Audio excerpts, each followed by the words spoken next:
မှာသူကသာသနာပြုသောမတ်ကအဲ့ဒီကိုသွားပြီးထိုးဖောက်တယ်အဲ့ဒီမှာရှိတဲ့အခြားသောနတ်ဗျာတွေကိုကိုးကွယ်တဲ့ပုဂ္ဂိုလ်တွေကိုသူကအဲ့ဒီပြည်နယ်မှာတွေ့တဲ့အချိန်သူတို့ရဲ့နတ်ဗျာကိုကိုးကွယ်လဲဆိုရေတွေကိုသူကိုင်ပြီးဘိုးပေါင်းဖြစ်တယ်ဒါသူတို့ဗျာသူတို့ worship လုပ်တဲ့ပုံစံအဲ့ဒါသောမတ်ကရောက်သွားပြီးတော့မင်းတို့ကရေတွေကိုကိုင်ပြီးဘိုးပေါင်းတင်တယ်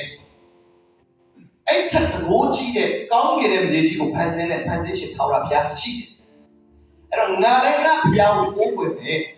ငါကိုးကွယ်တဲ့ချိန်အဲ့ဒီဘုရားကဘလို့ထူးလဲဆိုတာကိုကြည့်စမ်းအဲ့ဒါသူတို့ကလည်းသူတို့ဘုရားကို worship လုပ်တဲ့ရေတွေကိုမိုးပေါ်ဖြစ်တယ်ရေတွေကပြန်ကြရေတွေကိုမိုးပေါ်ဖြစ်တယ်ရေတွေကပြန်ကြသောမတ်ကျတော့ရေတွေကိုမိုးပေါ်ဖြစ်တယ်ရေတွေကကောင်းကင်မှာကျထပ်ဖြစ်တယ်ကောင်းကင်မှာရေတွေကကျအဲ့ဒီမှာရှင်လူတွေအဲ့ဒါကိုကြည့်ပြီးတော့အံ့ဩသွားပြီးတော့အဲ့ဒီပြည်နယ်ကြီးမှာလို့ထားတယ်လူတွေကကိစ္စဆက်ယေရှုခရစ်ပြန်လာကြဘာလို့လဲရေကိုကိုင်းမိုးပေါ်တက်တာသောမတ်ကအားလုံးကြည့်တယ်အားလုံးကြည့်တာထာဝရဘုရားဘလို့ထူးတဲ့ဆိုတော့ကြည့်ရေကိုကိုင်းမိုးပေါ်တက်တယ်ရေကကောင်းကင်မှာကျတယ်Hallelujah. Any miracle in India no transact.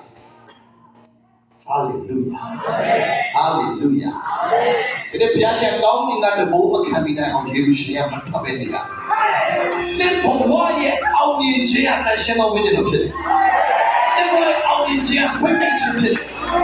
Phit ko sa ga. Phit ko sa ga. Yesu Christ ka tabai no le koအသင်းတော်အောင်မြင်ခြင်းနေရာမှာခုနှစ်ချက်မပေးလိုက်ဘူးတစ်ချက်ပဲပေးတယ်အဲ့ဒီချက်ကတန်ရှင်းသောဝိညာဉ်တော်ဖြစ်တယ်အသင်းတော်ကြီးပွားခြင်းနေရာမှာခုနှစ်ချက်မပေးလိုက်တစ်ချက်ပဲပေးတယ်အဲ့ဒီချက်ကတန်ရှင်းသောဝိညာဉ်တော်တိုင်းနိုင်ငံများကိုအောက်ပြပိုင်းလုပ်ခြင်းနေရာမှာချက်နေကြရပေးလိုက်တစ်ချက်ပဲပေးလိုက်တယ်အဲ့ဒီချက်ကတန်ရှင်းသောဝိညာဉ်တော်အဲ့ဒီတန်ရှင်းသောဝိညာဉ်တော်ဆက်လာပြီးပြောင်းလဲစေတယ်ရှင်တော်မြတ်ကရှုတာပြောင်းလဲစေတယ်ယေရုရှလင်ကိုပြောင်းလဲစေတယ်ဘာလို့လဲပြောင်းလဲစေတယ်အဲ့ဒါရှင်တော်မြတ်ကအိန္ဒိယကိုထောက်ပြစေဟာလေလုယာဒီနေ့မှာရှင်တော်မြတ်ရဲ့ပြည်ကိုစာပေတဲ့သူတွေရောက်ရှိတယ်